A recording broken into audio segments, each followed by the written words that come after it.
Kapolri Jenderal Listio Sigit juga dibohongi Ferdy Sambo. Kelakuan dan ucapan suami putri dibongkar.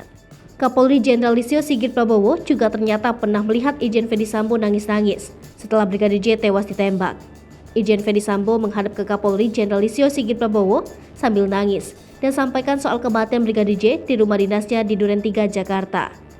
Kata-kata pertama kali yang diucapkan Irjen Ferdy Sambo, suami Putri Chandrawati, ke Kapolri setelah bunuh Brigadir J dibocorkan orang dekat Kapolri.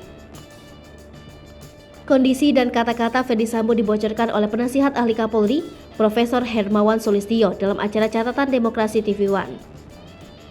Awalnya, pengacara Brigadir J Kamarudin Simanjuntak menjelaskan, orang yang melapor terkait tewasnya Brigadir J adalah Ferdy Sambo sendiri.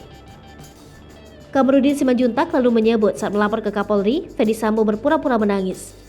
Ferdy Sambo menyampaikan ke Kapolri penyebab tewasnya Brigadir J karena adu tembak dengan Baradae.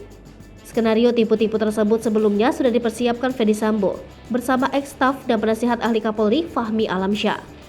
Namun, skenario Ferdy Sambo dan Fahmi Alamsyah berhasil dibongkar. Pada kenyataannya, Brigadir J tewas ditembak Baradae karena perintah Jenderal Bintang 2 tersebut. Tak berselang lama, Fahmi Alamsyah akhirnya mundur dari jabatannya. Lalu, Ferdy Sambo ditetapkan sebagai tersangka kasus pembunuhan berencana Brigadir J. Hermawan Sulistyo lalu membenarkan pernyataan Kamarudin Simanjuntak terkait Ferdy Sambo melaporkan peristiwa tewasnya Brigadir J ke Kapolri. Ia juga mengaminkan kalau kala itu Kapolri telah dibohongi oleh Ferdy Sambo yang menyebut Brigadir J tewas karena baku tembak.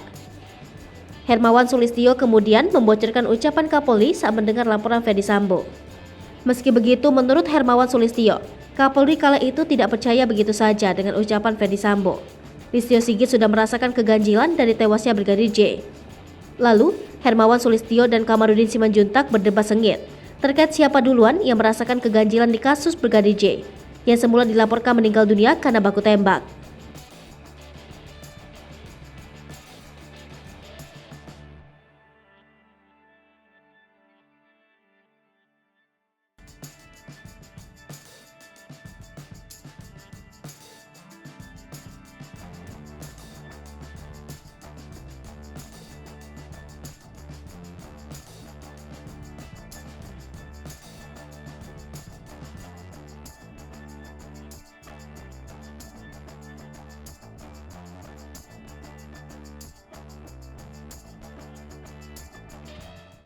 Hai pemirsa Selipopo TV, jangan lupa komen, like, dan subscribe, serta tonton terus berita-berita terupdate